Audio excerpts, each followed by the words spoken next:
Did that work? I like the way that it slowly lets people in like a trickle.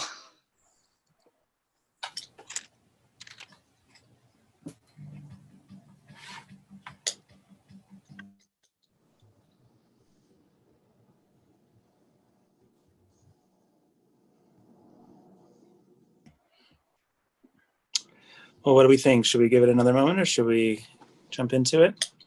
I think we can start. Okay. Great. I'm just going to give a brief intro. I'm Keith from Printed Matter. Thank you, everybody, for joining us. We're very pleased to be hosting this event centered around Excess of Quiet, selected sketches by Gustavo Ojeda, 1979 to 1989, recently released by Sober's Cove Press in Chicago. The conversation will include co-editor on the project, Gabriel Ojeda-Sagué, and writer, curator, and critic, Jarrett Earnest. The two are going to speak about their work, excuse me, the work of Cuban-American artist Gustavo Ojeda, whose sketches are collected in this publication. More broadly, they'll be looking at queer archives, the subject of private work, horizontal approaches to art history, and the reconstitution of artistic legacies and lineages. Gabriel is the nephew of Gustavo. He's the author of several collections of poetry, including Losing Miami, and he's currently a PhD student at the University of Chicago, focusing on sexuality studies and the history of pornography. Jarrett's criticism and long-form interviews have been published widely. He's the author of What It Means to Write About Art, Interviews with Art Critics, and is the editor of Hot, Cold, Heavy, Light with the writings of Peter Schjeldahl.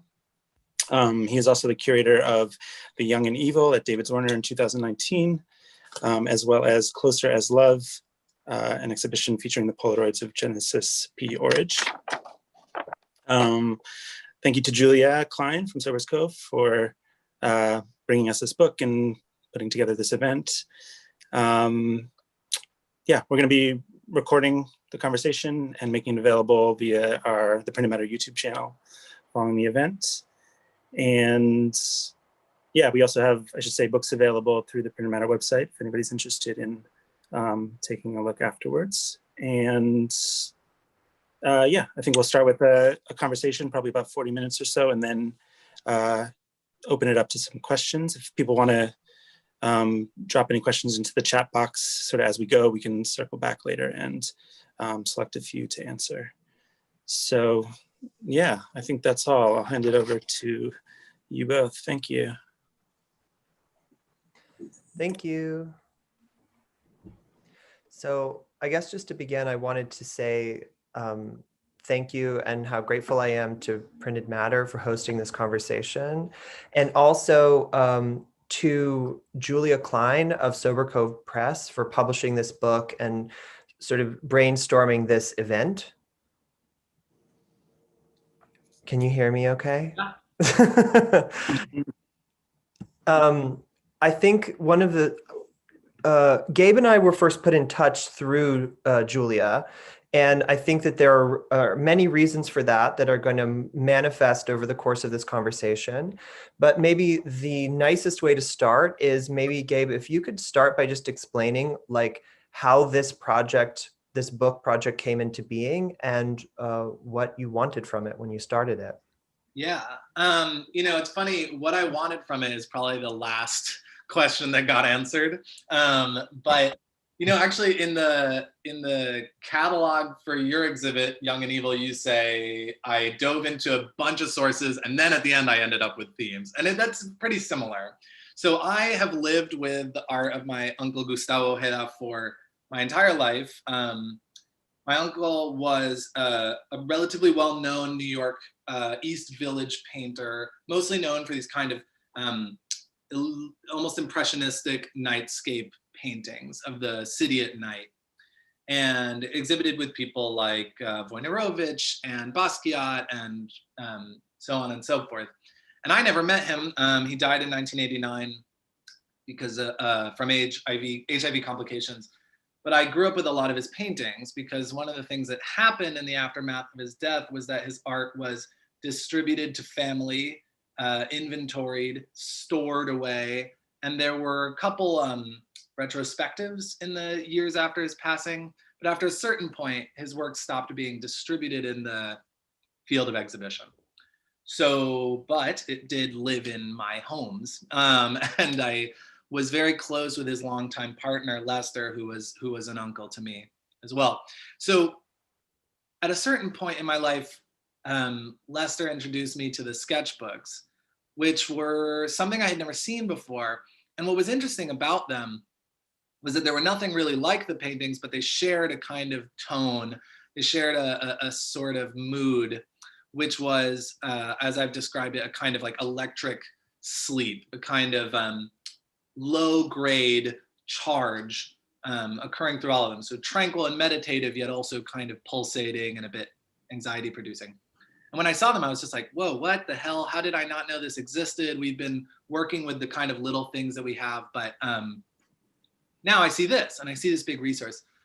Lester, Gustavo's partner, died in 2016. And when he died, he left me the sketchbooks among Gustavo's papers and other kinds of objects.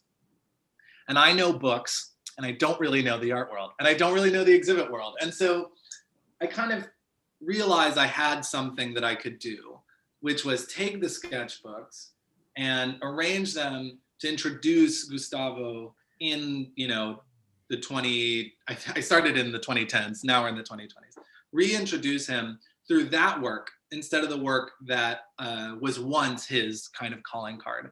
And that became this, a collection of about 240, something like that, sketches. And that was really, I brought Eric Kessel, who's actually in here somewhere, on to help me with the curation and to help me take what was 10,000 probably sketches and really bring it down to a selection that made sense as a book object. So that's where we ended up here. At what point, I mean, when someone dies, when anyone dies, it becomes like a huge production, like what happens to their stuff. And it's often like when human beings behave like either they're like their best selves or they're mostly their worst selves, because all of the psychodynamics about the relationship that they did or didn't have with that person can then be mapped in their absence on this like collection of things.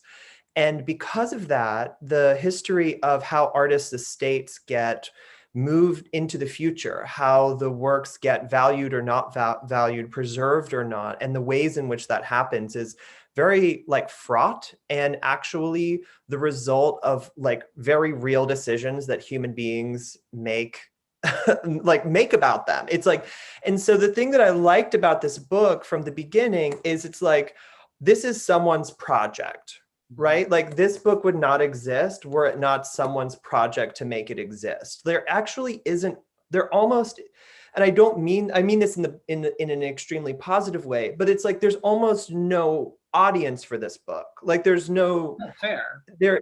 No, I agree with you. I understand what you mean. In a way, the book does the opposite. Like by making the book, it envisions or coalesces an audience, like a fantasy audience around itself, rather than saying there's an audience for this book, I'm going to give them what they want.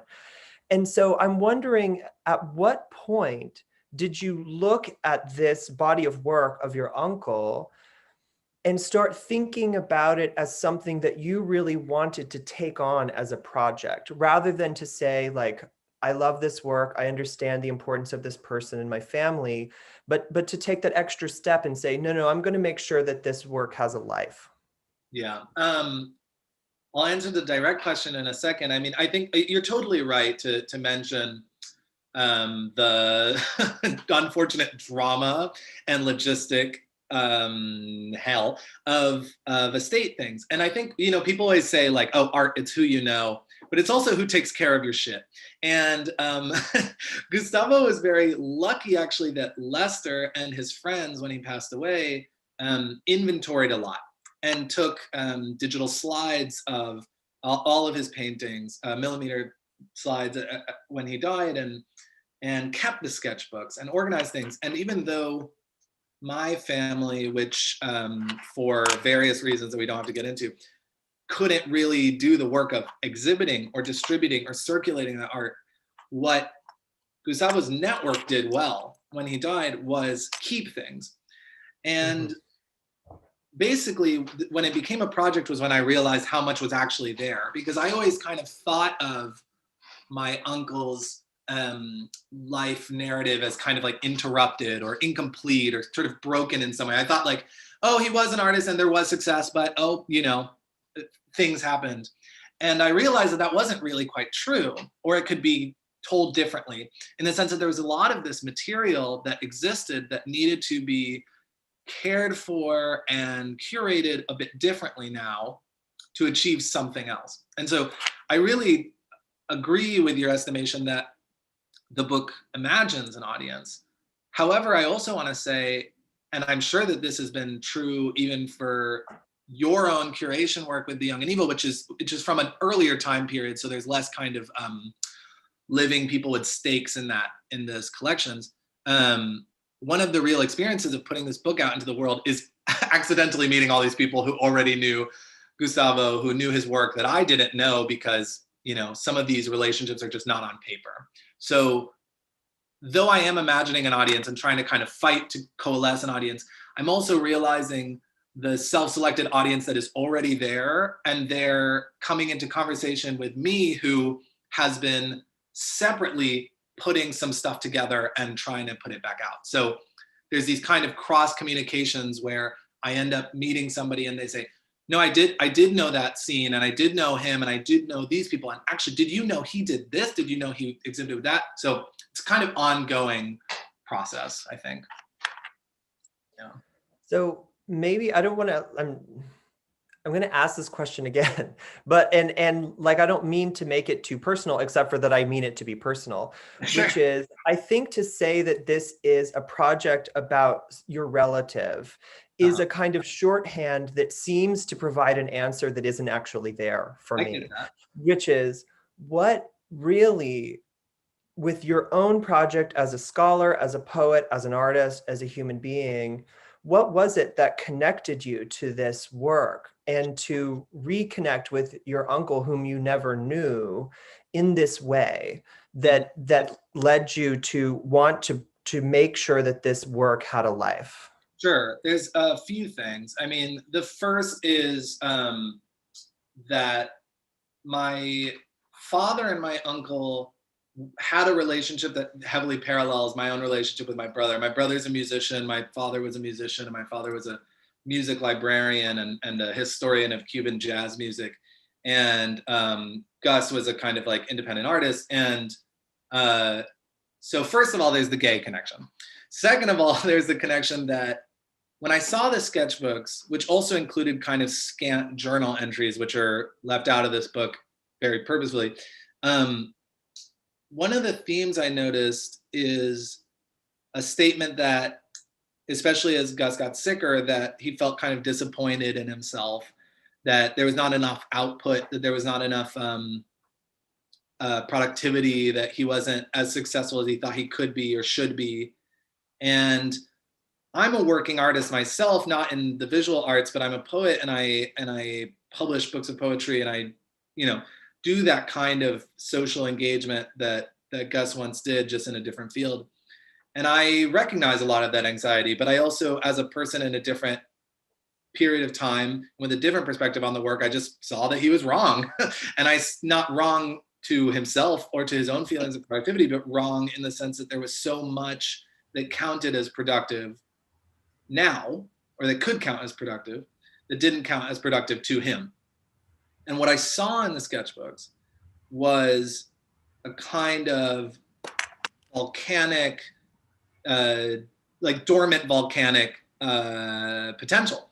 And so I was just like, there's something here, and I'd like to kind of bite into it for a little bit. And it really started by just digitizing everything. I just literally scanned every page of all these sketchbooks, and it took me, I don't know, probably like a year. And then I sent everything to Eric. And I was like, Eric, what the heck is here? And yeah, it started there. It started with a hunch that there was something that could be there. And eventually it coalesced.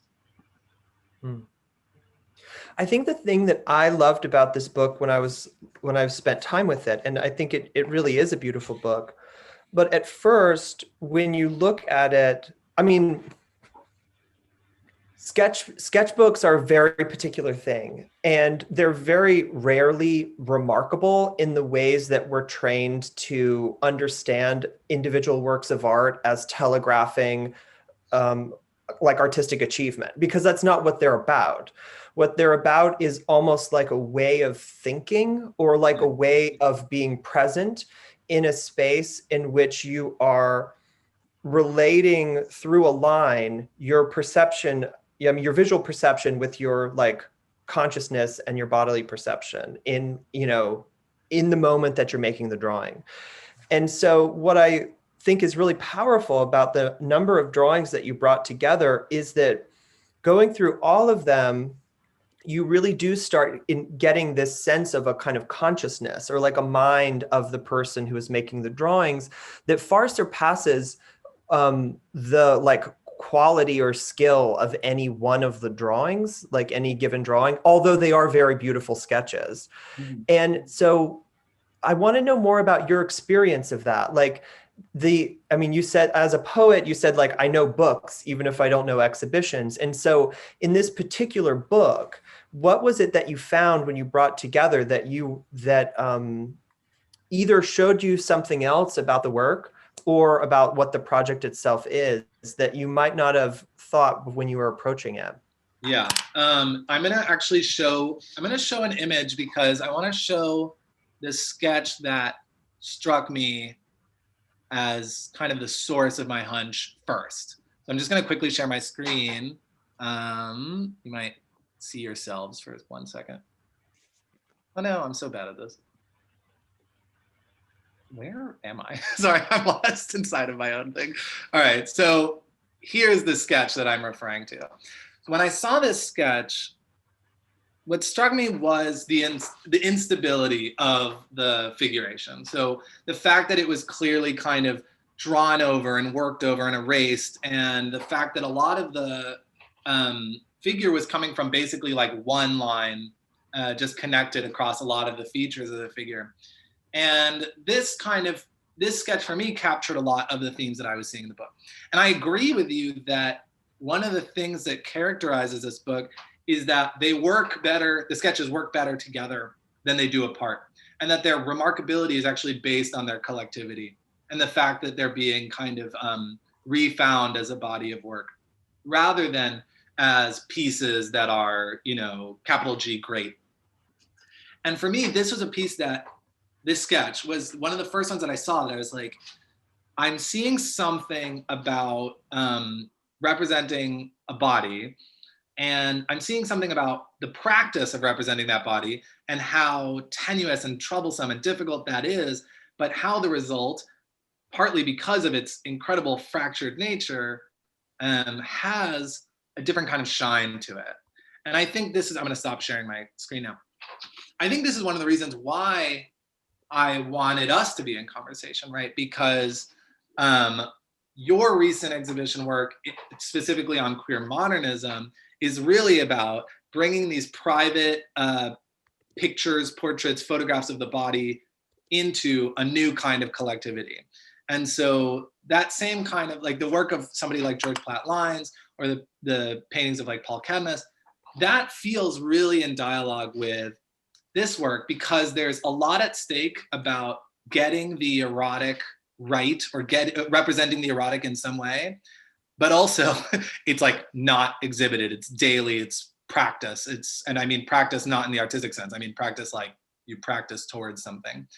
So I think that's what caught my eye, and that's what as I've collected these sketches and written about them and revisited them, because this book took many years to create, I keep learning something from them.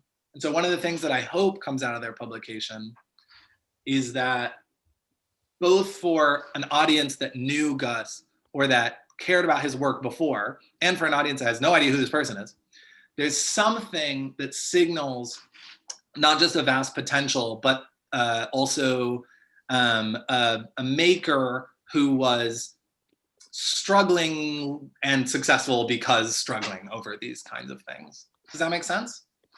Mm-hmm.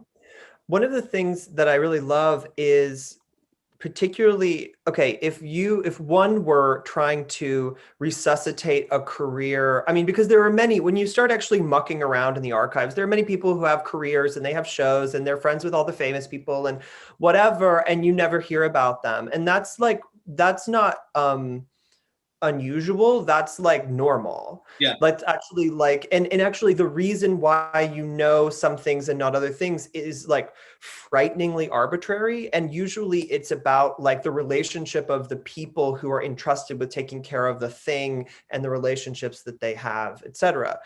But normally, if you were trying to do that, one might say, like, I'm putting together a catalog raisonné of the major paintings that are in important collections, and I'm like, I'm reintroducing them to the world. And what is very touching about this book, I think, partly is its intellectual and emotional honesty, is that it doesn't make those kinds of, it's not working with work that try to make those kinds of claims. Sure. Like these are sketches which are almost always considered minor. Like sketchbook drawings are like even below like drawings as like a category of like art object. Yeah. Because they're so provisional. Mm-hmm. Because and I think one of the things that you point out in the introduction that made it even more fascinating, these aren't even drawings that just these sketches don't even justify themselves as being work toward a final painting. Yeah. They're like in and of themselves a kind of practice that an artist has to do in order to make, like in order to be. And I don't know if it's easy for you to pull up, but the work that struck me immediately, because it's the first section of the book, which is divided into 3 sections, are these drawings of people asleep on the subway or on the bus. And I think those works really opened a key, like they turned a key in my understanding of like what was interesting to this artist. Yeah. And the work that he is known for, as you explain in the book, are these large cityscapes that are empty and they're at night. And thus the beautiful title for this book, In Excess of Quiet, immediately is resonant as talking about these images, these unpopulated images at night. But when I started looking at these drawings of people's faces when they're asleep, it like showed what he was after was a kind of relationship and connection and vulnerability. And there was even a kind of intimacy to looking at someone in public, but who is absorbed in sleep. Yeah. And the drawings, they're very, I think probably because we're all examining our relationship to public space over the past few months. Yeah. And like, I have many times been that drunk girl late at night on the subway who was like asleep and like, I hope I don't miss my stop or whatever. And there's this weird agreement that you have with the people around you on the subway that like you're all kind of there together and like hopefully no one's going to fuck with you, but like you're visible, like you don't have the fantasy that you're not in a room with other people or on a train. And I think there's something about this collection of sketches that he put together of them that are so beautiful, like so beautifully capture that feeling of the strange aspect of being in New York, where you are kind of alone in your consciousness, but like intersecting with this very complicated social world. Yeah, I hear. I'll pull up those images right now. This is a good example of a cross page of what Jarrett is talking about. I'll just like really quickly shuffle through a couple. Will I? Yes, no, I will. Yeah, I completely agree with you, Jarrett. I mean, one of the things I learned actually from Gustavo's peers and friends is that a lot of these drawings, and I think you can evidence that from the way that they're made, but were made quite quickly and were made also without the kind of close attention you might have in, say, a portrait or something. So one of Gustavo's friends once mentioned to me that the way that some of these were made was basically like take a look at the person, and then so that they don't get offended because you're staring or something, like look somewhere else and then draw what you once saw. So a lot of these were made basically by having a notebook in Gustavo's lap and then drawing quite quickly somebody that he saw. And so something like the image on the right here, I think that's on everyone's right, is done with very little detail, has very little kind of a characteristic, but was done with that kind of speed. And so this is something that Jonathan Katz was also writing about in his blurb, that there's something like an incredible speed to a lot of these drawings that doesn't feel like, the drawings don't feel anxious and rushed, though they are in practice. They feel tender and sort of quiet and simple, as if they were done and then left.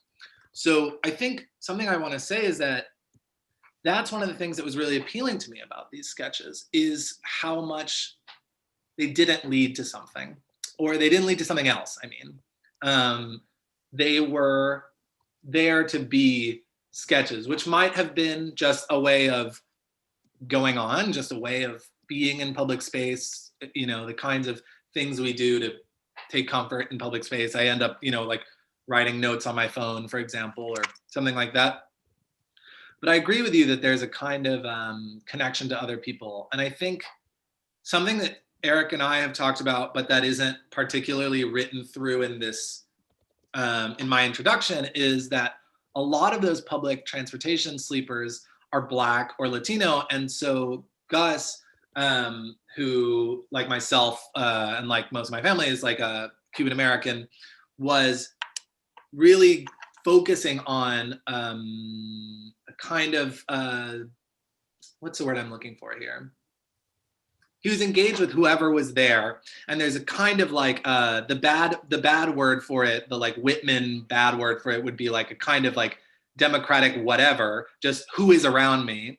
And the other word would be for it an attention to the people that are sharing your space, an attention to who am I kind of sharing air with, who am I breathing next to, who am I just around.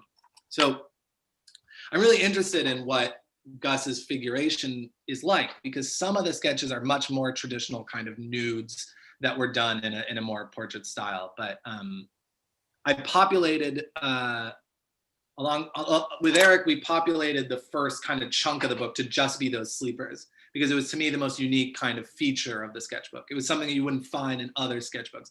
So we just really populated, I think like the first like 80 pages is like people sleeping.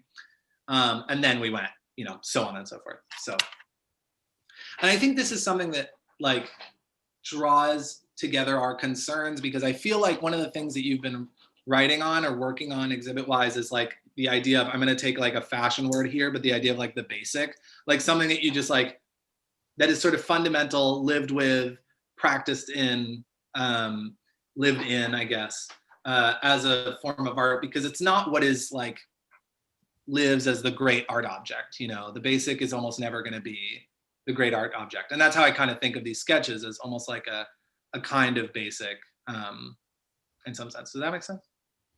Mm-hmm.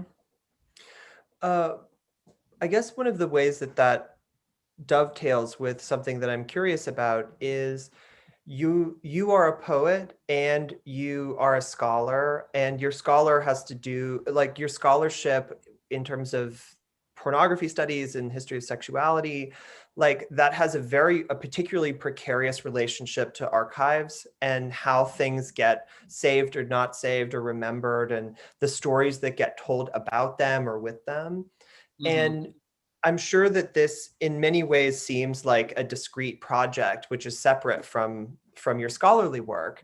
But how do you, if were one to ask you to artificially, you know, love can build a bridge between them, what is it that you carry from your impulses as a scholar and like philosophically and as a researcher into the way that you engaged with your uncle's work? Yeah. So, okay, there's two strands to that. I'll use the shorter strand first and the more sort of immediate one. One of the things that comes up in my introductory essay to these, which is really the effect of me just like looking at these all at once and being like, what do I actually think is in front of me, is that the sketches of populating the people, the sketches of all these people populate his painting practice, that the painting practice is empty, it's just space, but the sketches populate it with people outside of space, or like rendered almost without space. And so it's kind of this weird counterpoint that is the same in the sense that it's always this kind of meditation on what it is to live in a city. Why that matters for sexuality studies is that like gay people have, especially in the last 100 years, been kind of major innovators in the relationship between sex, space, the city. And to me, this is a book that like has a kind of echo of cruising cultures in it, even though it's like a very, I don't know, I would say that it's a pretty vanilla book. It's not like a sexy book, you know? And Gus's paintings were not like the kind of sexy provocateur paintings of say like graffiti art of the time. Like it's more, you know, he was a return to painting type. He was a fundamentals type. But anyways, I think it's still enchanted by that issue. So Jarrett is referring to the fact that as a PhD student at U Chicago, I write about the history and aesthetics of gay pornography. And one of the reasons I care about porn is anytime you're talking about porn, you're always talking about a compromised object, because porn doesn't actually really describe any kind of genre, or it very rarely does. It only describes a mode that is temporarily applied to certain things. You know, people say that's porn, and it is in some sense, even though it's always an accusation. And anytime something is porn, it has an archival problem, which is porn automatically means in some sense it shouldn't be archived. It shouldn't be preserved nor protected. That's the stereotype. There's a lot of incredible archives of pornography, like the Leather Archives here in Chicago. I don't know if anybody here is also in Chicago. I'm in Chicago, but the Leather Archives, great porn archive. And one of the issues that historians of pornography face is that your object of study is always deteriorating in the sense of your ability to access it. So can you find the video? Who saved it?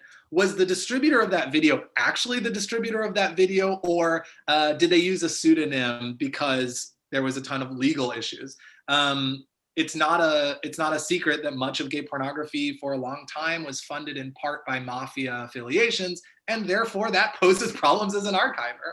So anyways, you're always dealing with these issues, and it's I think porn is a field in which you really highlight the relationship between sexuality, power, preservation, and time. And I think a lot of people who just, you know, watch porn and live with porn are just not thinking, oh, this is about time, but it always is. It always is in some sense. And the last thing I was going to say is that one of the things that we share, a mutual source that we share, though less so a source explicitly for you, is Tom Waugh, who is a founding figure for gay pornography studies. But one of the ways he establishes his history of gay porn is through somebody like George Platt Lynes, the early erotic photographers of the 20th century. I was about to go on a naming of other ones, but now my brain is telling me not to do that. So somebody like George Platt Lynes, and that work of taking the body, portraying it, but then you always have the problem of, can it be distributed? Things like the Comstock Act limited how much you could mail and what kind of erotic images you could distribute through the post service. So that the history of gay pornography earlier than 1975 is always about like, how did they get the stuff that they got? You know, he actually was friends with this person, and so he sold him the pictures. These AMG, like a physique pictorial, Bob Miser. That's always these internal networks working really both surreptitiously and explicitly, using a lot of alibis to distribute. So I think the connection is that both pornography and this kind of work, and queer archives in general, are always in some way provisional, are always in some way troubled or contingent or ephemeral. And I think much of the work of queer historians and of queer people just living in archives is staking a claim that something matters without presenting it as like canonical great with a capital G. And that's a very hard balance to strike, you know. Well, I think that there is also an aspect to making a book and putting it in the world, which is like hopeful in the way that like a child in like a film who like puts a message in a bottle and tosses it to sea is, because there's always this fantasy that you're like, I don't know where you're gonna go, little book, but like maybe someone will find you and then circuitously that will come back to me.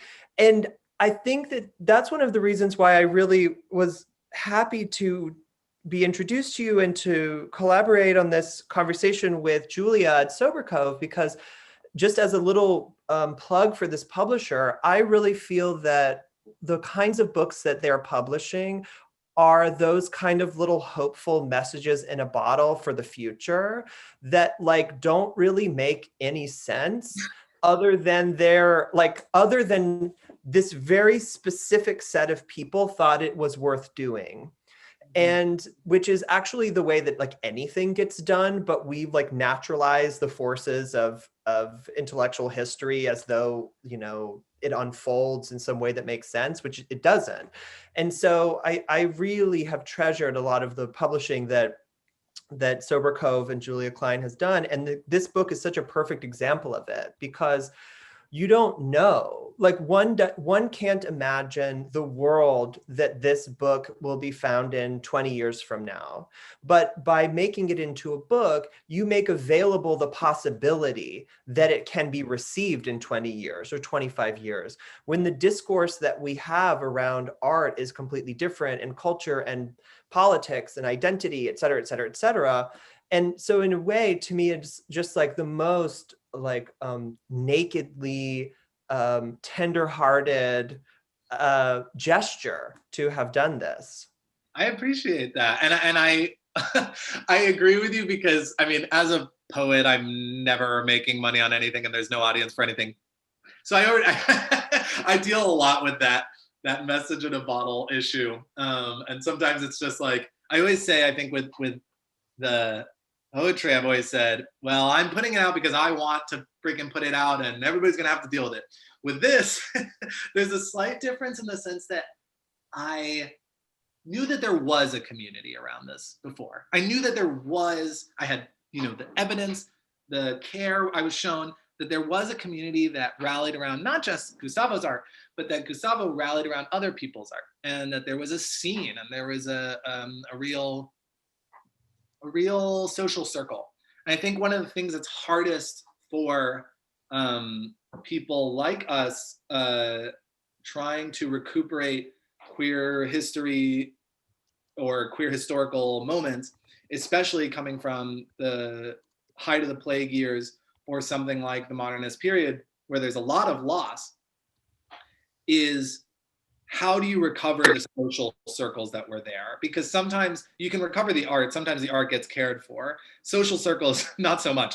And for most of the part, people don't write down their social circles, you know, and sometimes I find that much of the recovery of those social communities happens after a different kind of recovery project. You know, like I've already found and actually ended up putting people back into contact who knew Gustavo because they both heard about this book or something like that. And I realized that much of the work that we call recuperative is not so much about solidifying something into a form that can go into a library, but also that there's things like publishers or institutions or something like a Printed Matter that brings in co-conspirators into a new kind of relation with each other, even if it's so many years on, you know. And I think something I wanted to ask you, or just on your opinion, I think it's an unanswerable question. I'm just going to preface this. One of the things that you mention in The Young and Evil, and as an introduction to how you went about the project of curating that work, is that you needed pure attention. I think pure attention was actually a phrase coming from D.H. Lawrence, if I'm not mistaken. I don't think that was your original phrase, but that pure attention was the kind of attention you needed to get a material like that, a very contingent, erotic, private, daily material, to have some kind of new life. The unanswerable question that I'm asking you is, what does pure attention look like? And I'm sure every person who's ever worked with archives wants to know and tries to know, but what does it look like?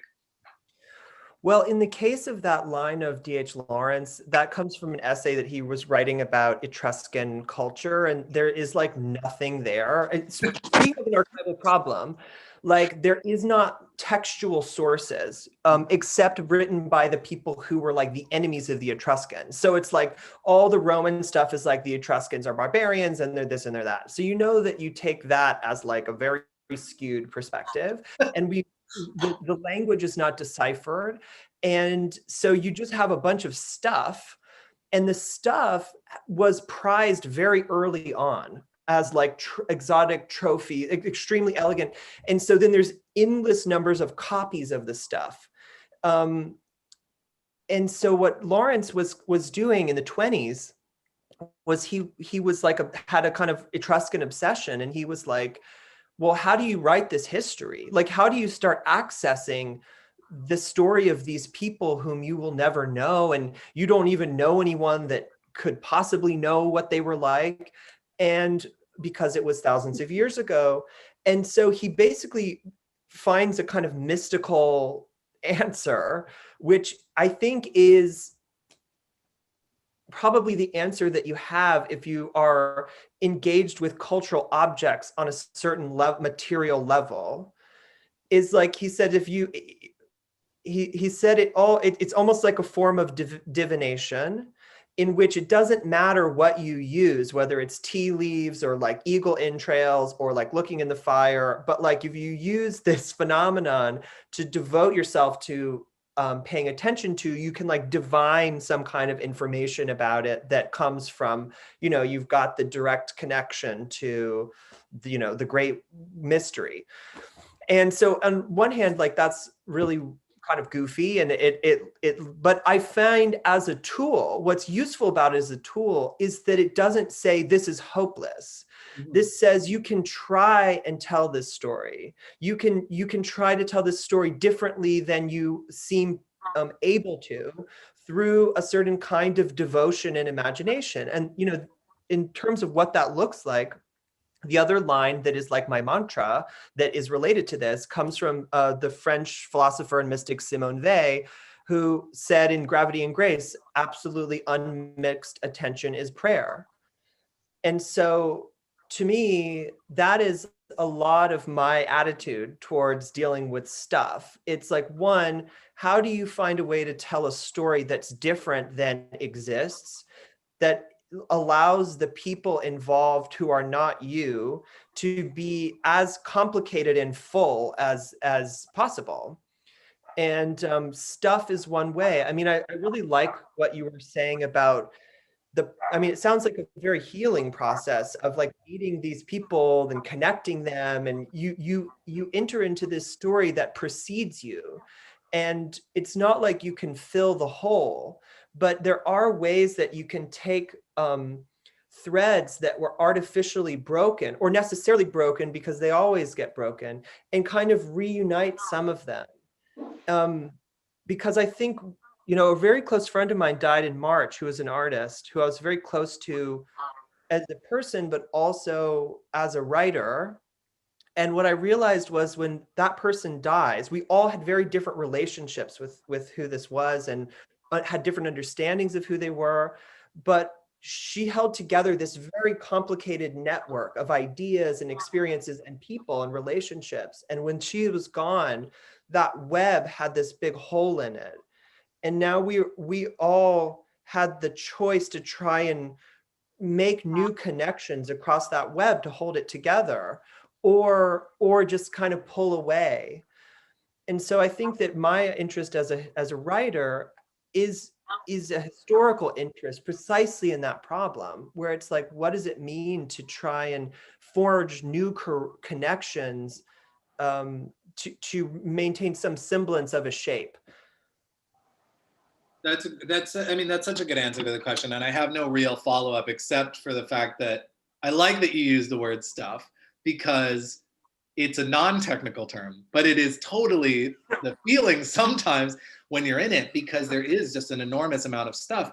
And I think the line between when something is stuff and when it is not stuff, or when it's stuff and when it deserves your kind of sacramental attention, it's just so thin and political and difficult. And I think one of the things that we end up doing in an archival project is moving that line around and saying, this is stuff and it's useful, or it is stuff and it deserves your attention, and not saying that stuff is the bad thing and something else is the good thing.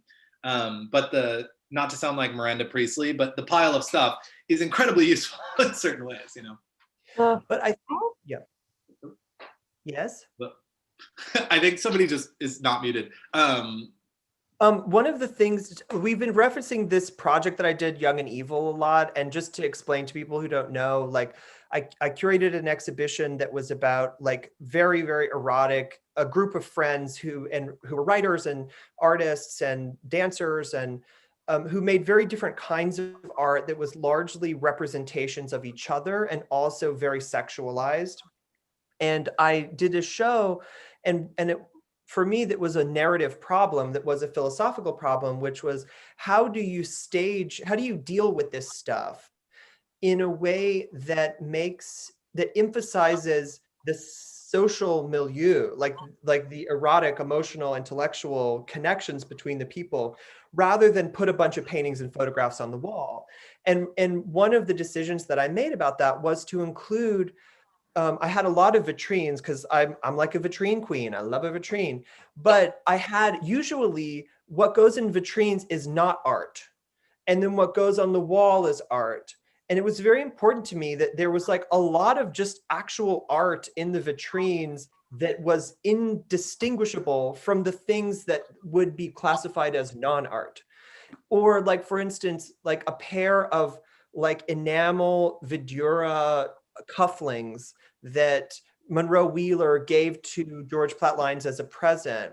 Like somebody has that, some friend of a friend of the lover of one of them has this archive of stuff privately that include all of these beautiful objects that were gifts between them. And I'm like, well, I want to include those. That is a non-art thing that doesn't actually have the claim to space in an exhibition or a book, because like why is it there?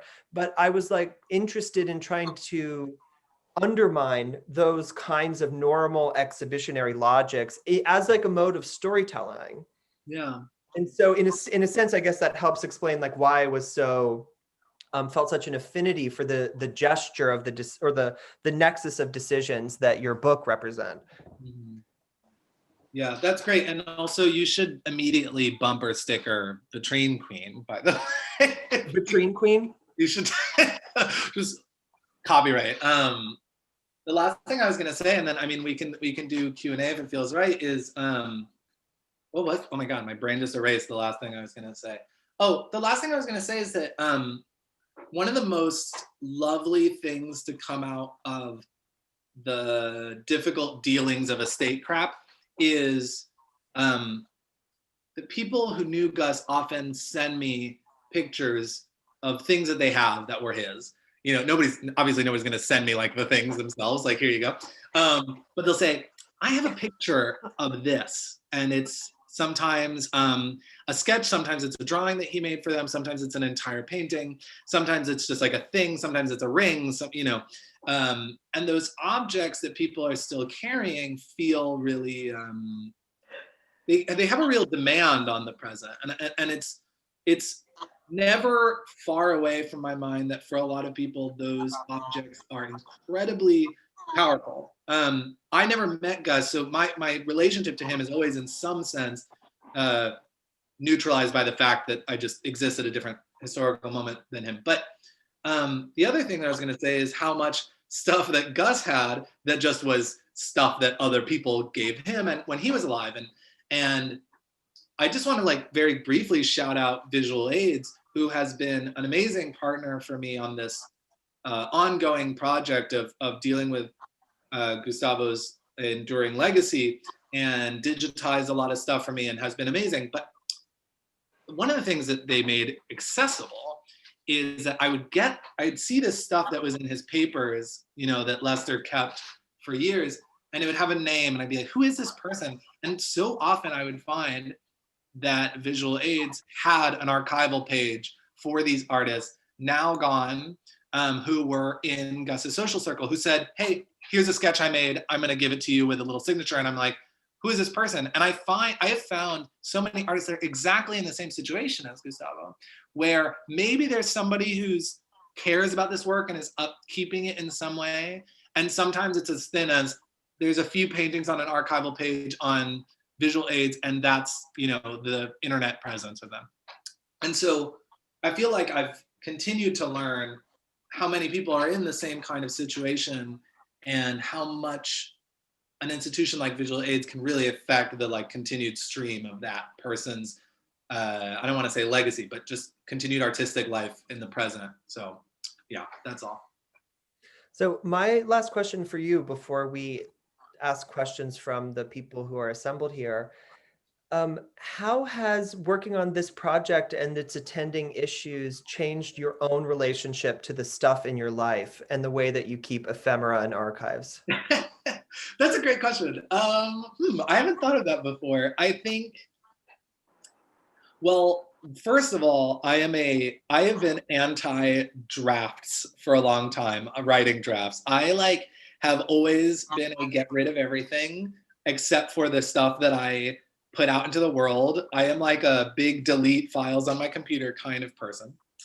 And I actually think that one of the things that it has helped me with is to take less seriously the impulse to publish or perish kind of thing, like that impulse that is not only for academics, like the difference between your job and your life and everything, blah blah blah, but for poetry, like an ongoing anxiety.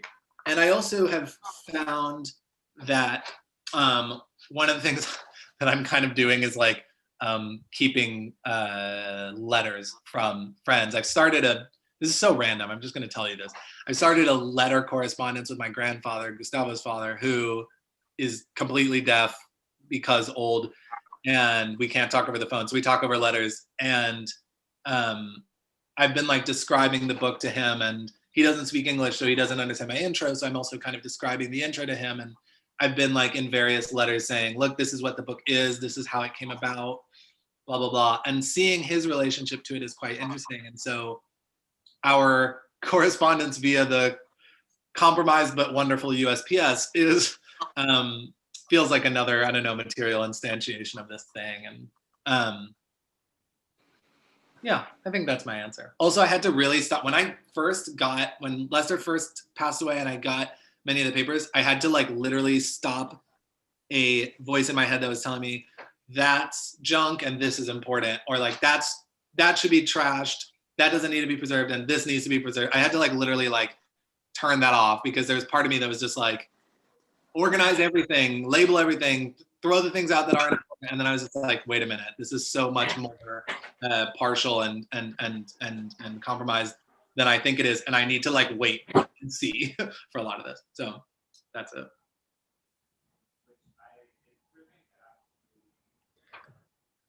So I think we are doing Q&A via text in the text chat. If anybody has questions for either me or Jarrett, you can feel free to write them, and either the PM people or us will read them, and yeah.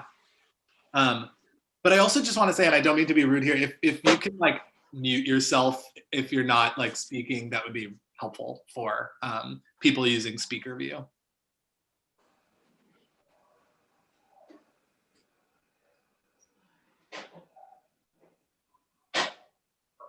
And if there are no questions, Jared and I will just talk about RuPaul's Drag Race season 13. We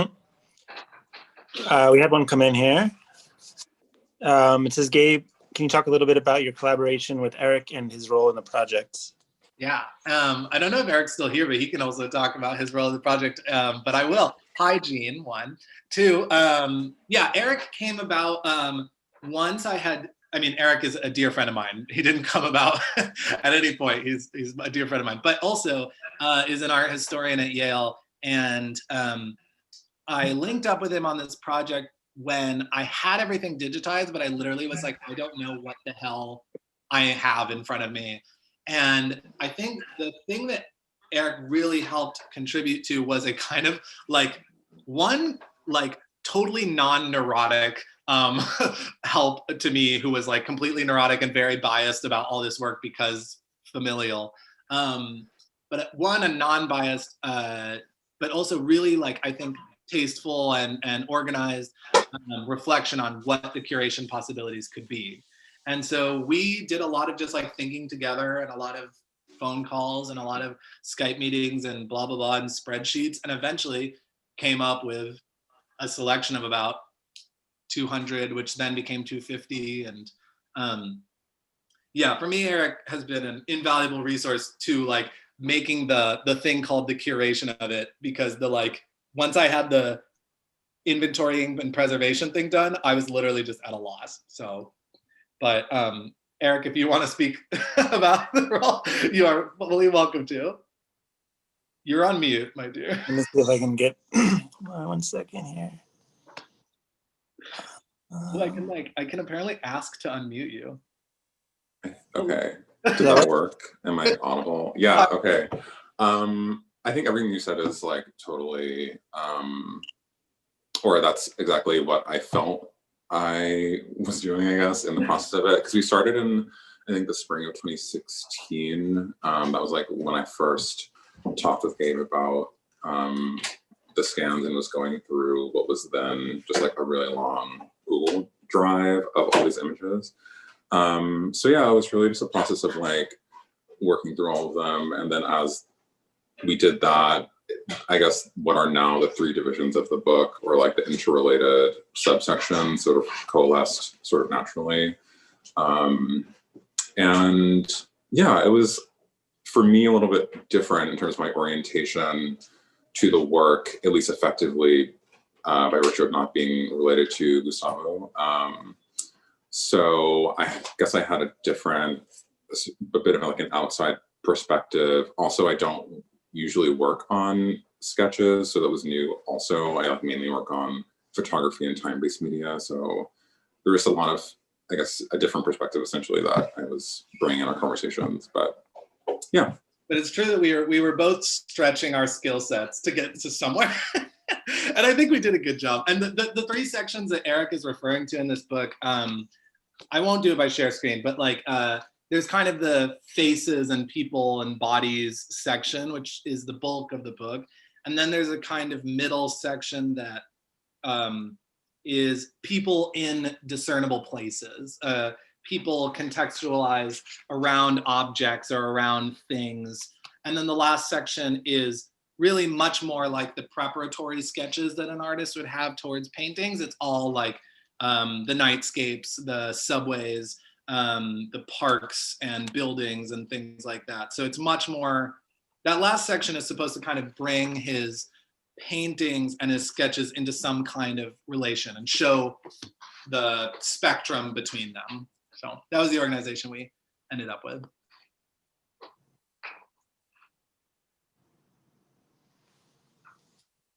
Am I unmuted? Yes, You are. Oh, okay, I thought trying to type it in would be too much.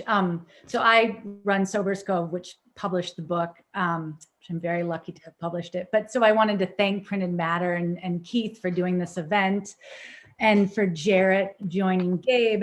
And an additional thank you is Rita Lascaro is in this room, and she designed the book and just did amazing work on the scans, and just an incredible amount of work, and made it look as beautiful as she did. But also we found out in the process of working on it that Rita had gone to Parsons with Gustavo. So it was they were in the same class, but just a really nice connection. So I actually have a question for both of you, but maybe I'll start with one and pop back with another.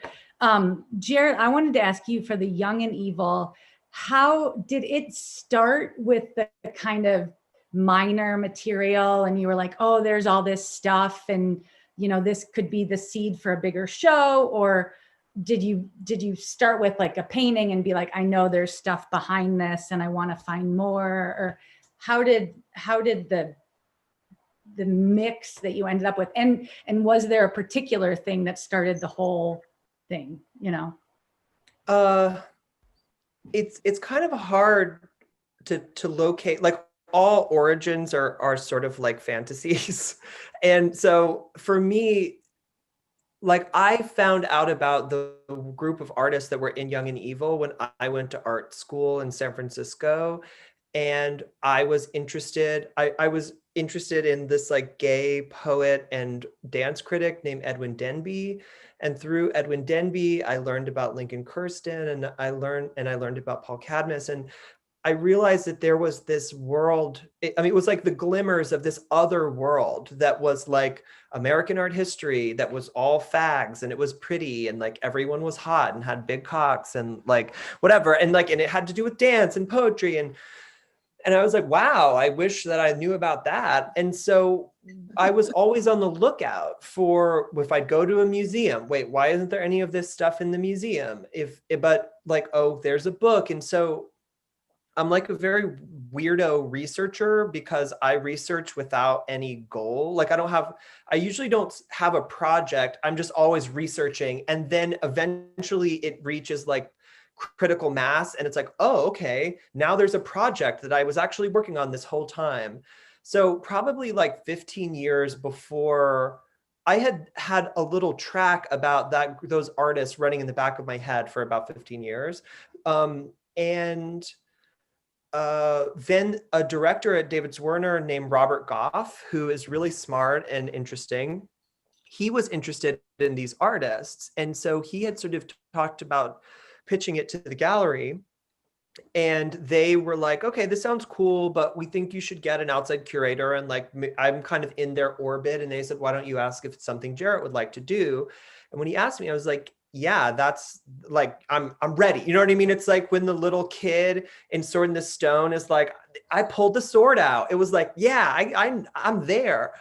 And so then I kind of just started the same process of research I was always doing before, but my research is very like, I call people and I go places and I look through like the boxes in their closet with them and and repeat.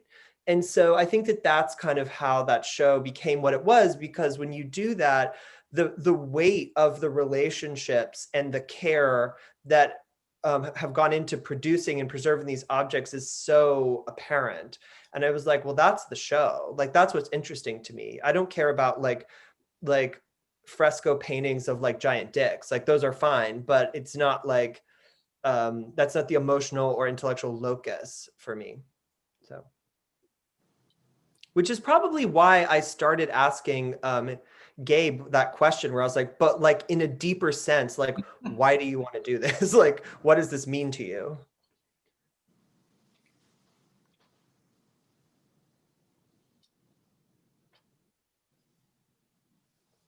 I'm done. Did you say you had a second question, Julia, or do you want to? Sure. Yeah. I should have asked it sooner, but Gabe, you mentioned that there was it was a decision not to include the notes, the sketchbooks, which we mentioned actually, I think in the description. And yeah, I mean, there is one page that has 2 phone numbers on it, but yeah, I'm curious, Eric, Gabe, to know more about that. Like a lot of it was an ethics question that I had about like what, because a lot of it was because they're private notebooks. I mean, honestly, what was in there were 2 things, like phone numbers and reminders to call a lot of people. Phone numbers, which I wonder if they're still connected.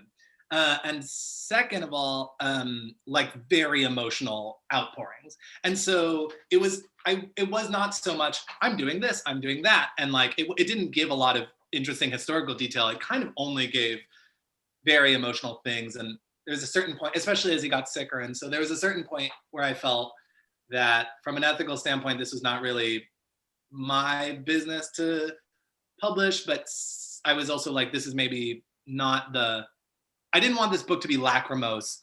I didn't want this book to be like, oh, here is a great loss and we must do what we can to mitigate this awful tragedy. I wanted it to present something that I thought was really lively, you know, and really ongoing in a way. And so I just thought it didn't really fit. But it did become for me useful in getting names of people, useful in getting some information about what the context was. And Gus's professional career only lasts a decade. He starts exhibiting in 1979 and he dies in 1989. A decade is also the kind of time period of this book. And both a lot and not a lot happen in a decade. So I was kind of also just parsing out like, what were the themes? What were the things that he cared about? And they don't change too much. I mean, really the artistic subject matter is relatively stable throughout the decade. And so the journals helped me orient myself, and I think also helped me and Eric orient some curatorial concerns. It just, when I was thinking about the public facing side, I was like, this doesn't really fit. It transforms the sketches in a way that is actually not helpful to them. So I think that's where that decision came from.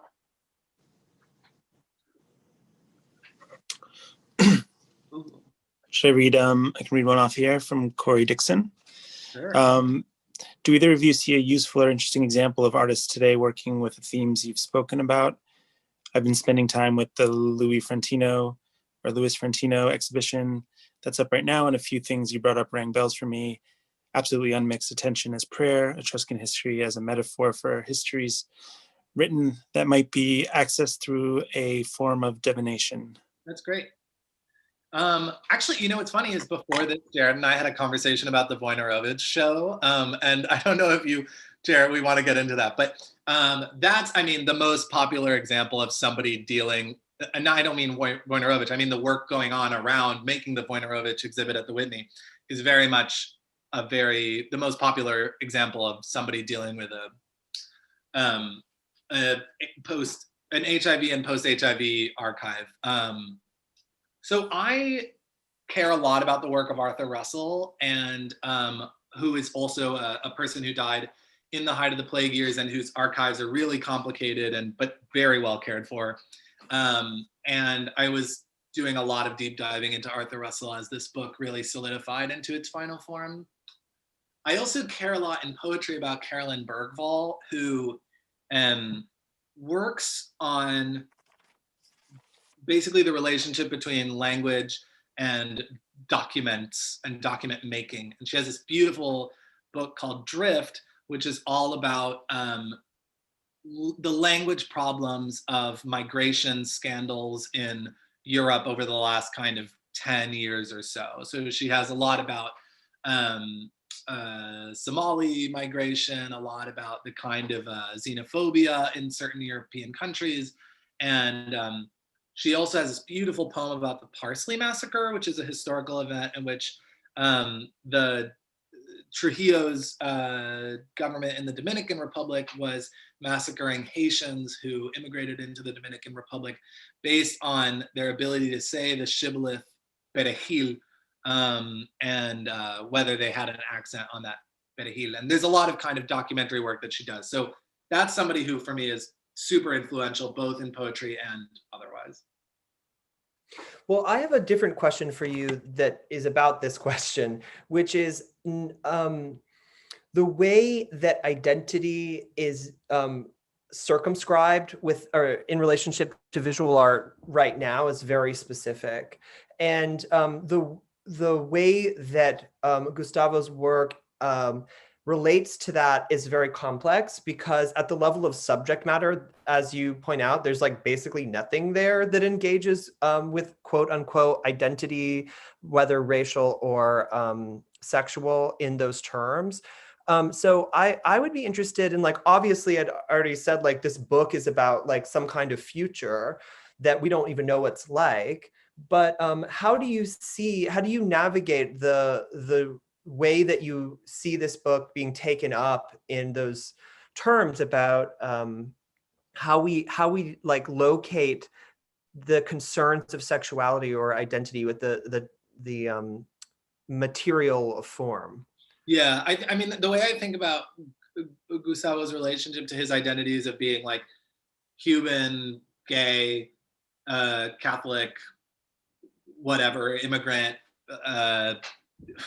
raised in Virginia. I don't know. The many things that one. I think he learned from those identities, and you see the evidence of that learning in the art. So I think, like, I've already mentioned how I think the book is kind of is affected or influenced by cruising cultures, but there's also a very kind of religious transcendental component to it, where Gus describes his artistic project sometimes as a kind of like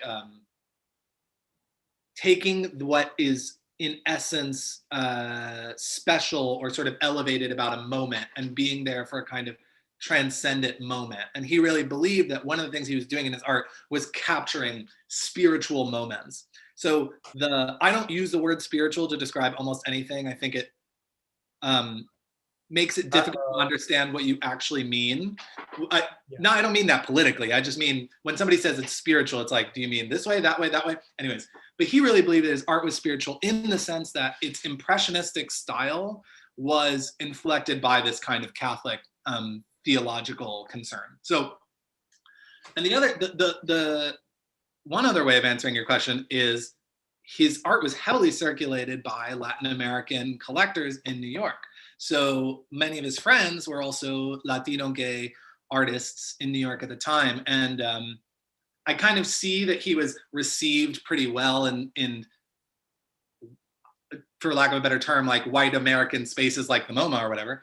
But also there was that kind of ongoing support and collaboration between Latino artists. So it's always a kind of scene question too. But yeah, that's what I would say on that since we're running out of time.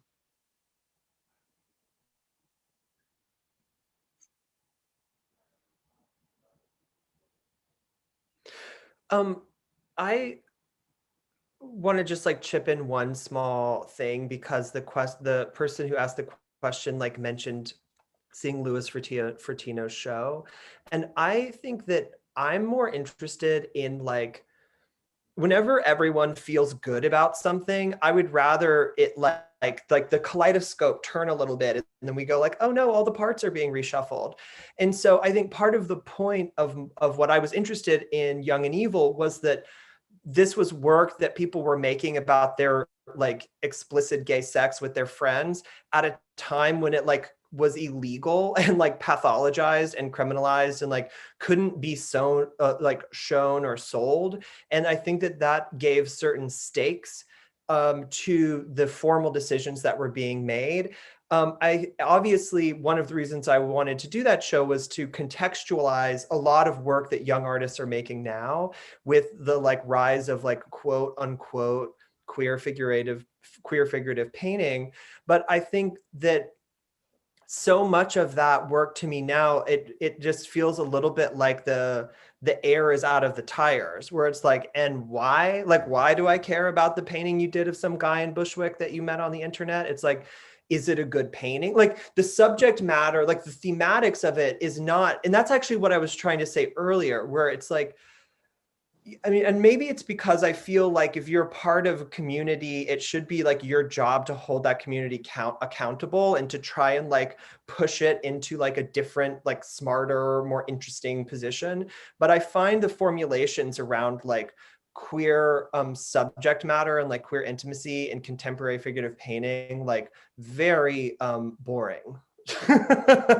Not that they're not good paintings or whatever, but you know, I'm more critical of them rather than celebratory because I think that that's what the occasion requires.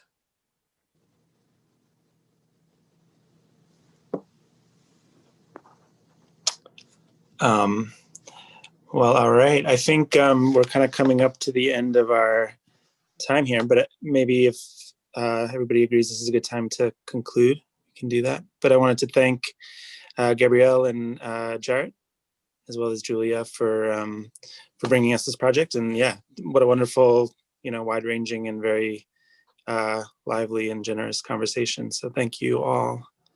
Thank you, Yeah. also, Keith, and thank you to Printed Matter and to Jarrett and Julia. Really. Thank you. Bye, everybody. Stay safe. See you soon. Bye.